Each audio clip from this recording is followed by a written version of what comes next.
तो आज ये मेरे पास जो मार्बल टॉप है ये एचएम कंपनी की है, ग्लास सादा ये इसका ऑटोमेटिक ठीक करके आपको मैं बताऊंगा और जो भी कोई इससे इशू होगा वो साथ साथ आपको बताता रहूँगा। तो इसकी जालियाँ जो हैं सिर्फ ऊपर जालियाँ जिनमें से फ्लेम निकलता है वो तो इसकी आराम से पहले ही उतर गई थी। और ये अभी जो लेफ़्ट साइड वाली जो बर्नर है इसके ऊपर जो जाली है इसका बीच वाला जो रिंग है ये दोनों कंपेयर करके आपको दिखा रहा हूँ कि आपको पता चल जाए कि ये बीच वाला जो रिंग है इस जाली का वो उस बर्नर के अंदर टूट चुका है, जिसकी वजह से ये खुद ब खुद पहले ही अलग हो गई थी बर्नर से। और दूसरी साइड वाली है राइट साइड वाली वो भी जो है वो खुद ही ऊपर से आराम से उतर गई थी। लेकिन ये नीचे रिंग जो है बड़ा रिंग जो है ये अभी तक इसके ऊपर है और रिंग भी ये ख़राब है। आप इसको ऐसे पेचकस की मदद से उतार सकते हैं। वैसे तो ये देखें आप इतनी आसानी से ही उतर गया रिंग जो है, लेकिन जब जाली भी इसके ऊपर लगी होती है वो बाज़ औक़ात बड़ी बुरी तरीके से ऊपर जाम हो जाती है। तो जब जाली ऊपर होगी तो फिर ये बड़ी मुश्किल से रिंग उतरेगा नीचे वाला बड़ा रिंग जो है। और इस रिंग को अगर आप गौर से देखें तो जंग लगने की वजह से ये भी बिल्कुल ख़राब हो चुका है। और ये रिंग और इसके ऊपर जो जाली होती है ये दोनों सेट नया मिलता है मार्केट से। आप किसी भी गैस अप्लाइंसेस की शॉप से पता करेंगे आपको ये मिल जाएंगे।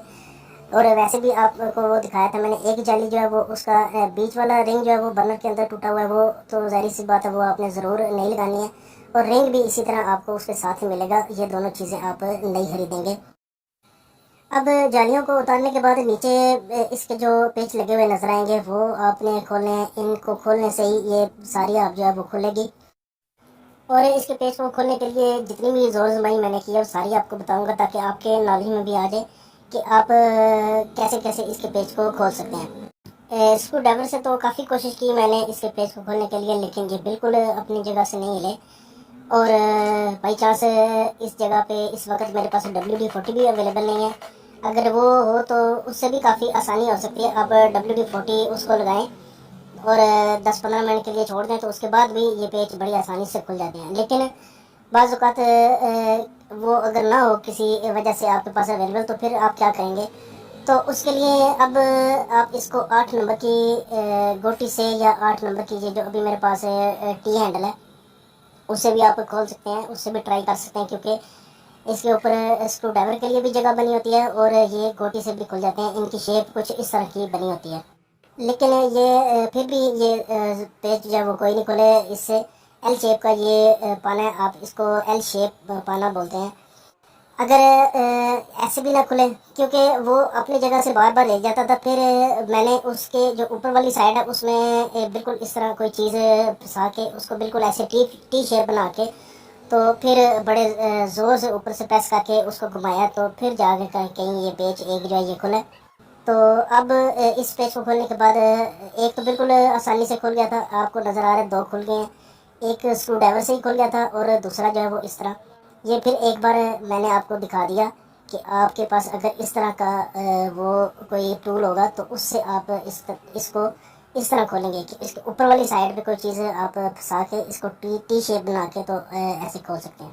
वैसे अगर ये किसी भी इस तरह के टूल से ना खुले तो इसके लिए सबसे बेहतर जो टूल है वो टी हैंडल है, 8 नंबर का टी हैंडल।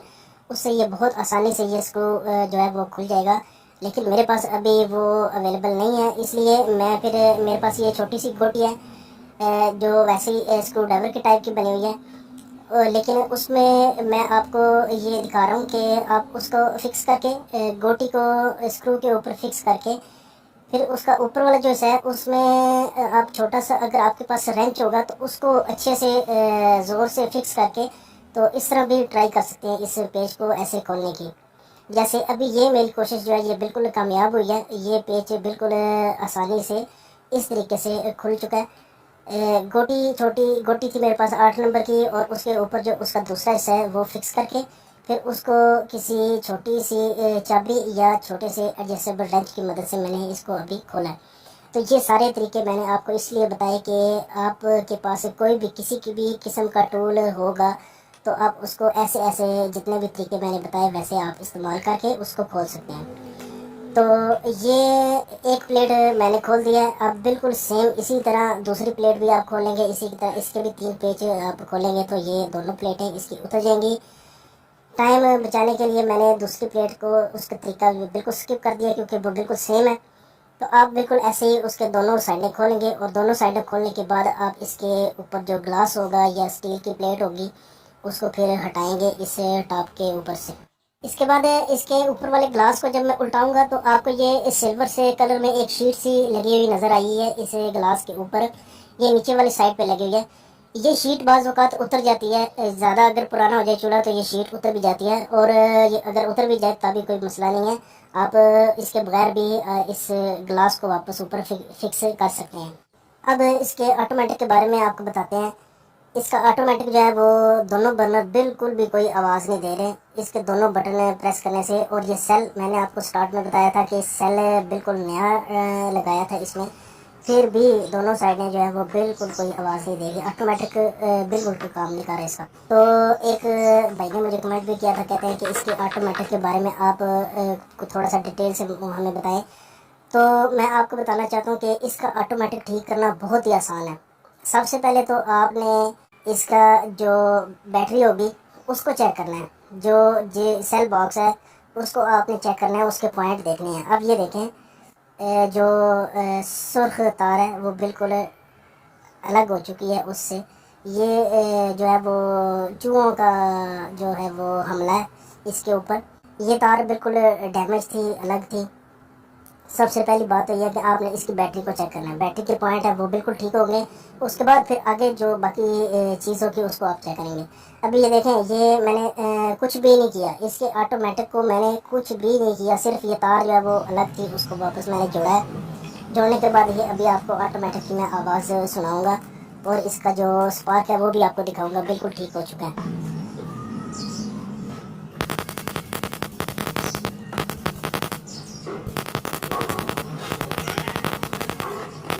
और इसी तरह अभी दूसरे बर्नर की भी ऑटो की आवाज़ और उसका स्पार्क मैं आपको दिखाऊंगा।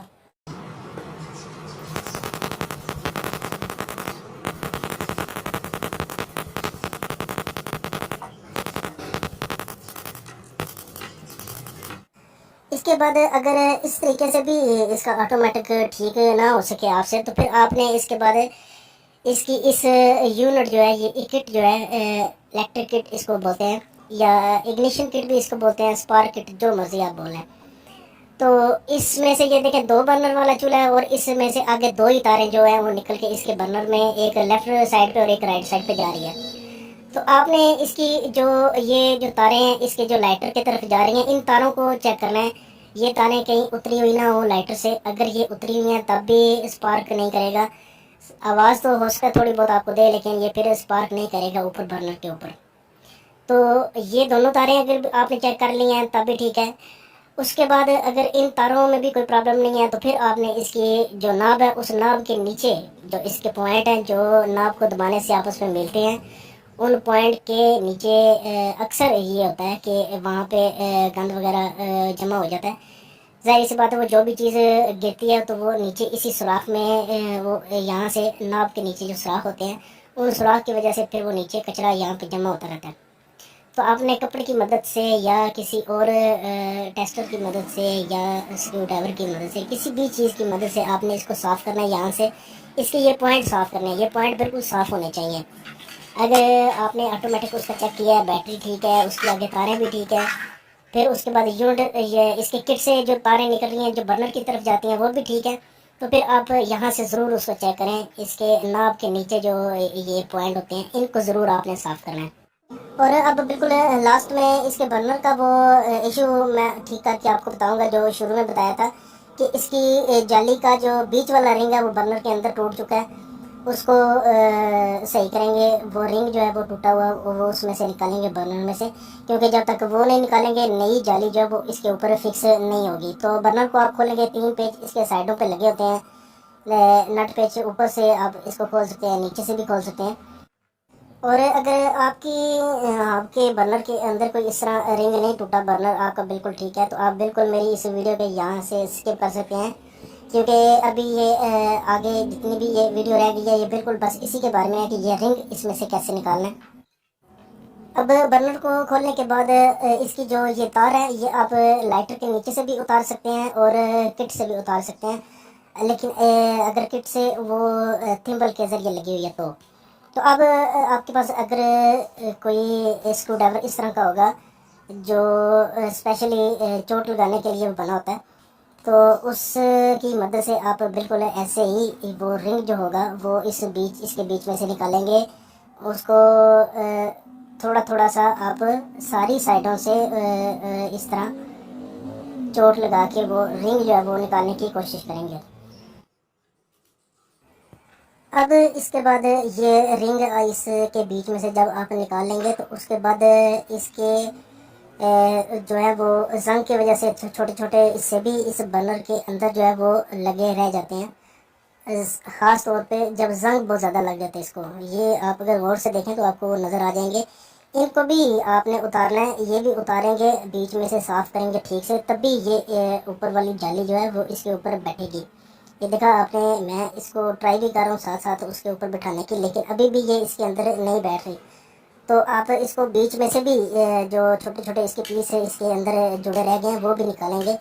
ये जूम करके आप इसको देख भी सकते हैं, ये बिल्कुल ऐसे आपको नज़र आ रहे होंगे वो उतरते हुए। तो इसको जब बिल्कुल ठीक से आप साफ़ कर लेंगे तो तभी ये ऊपर वाली जाली जो है वो इसके ऊपर फिक्स होगी।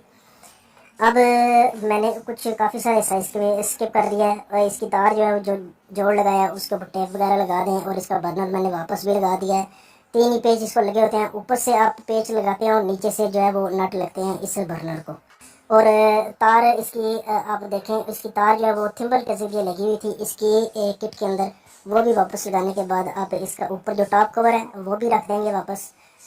और शीशे का ये जो टॉप कवर होता है ये सिर्फ ये इन 2 प्लेटों के ज़रिए इसके ऊपर जो है वो जुड़ा रहता है।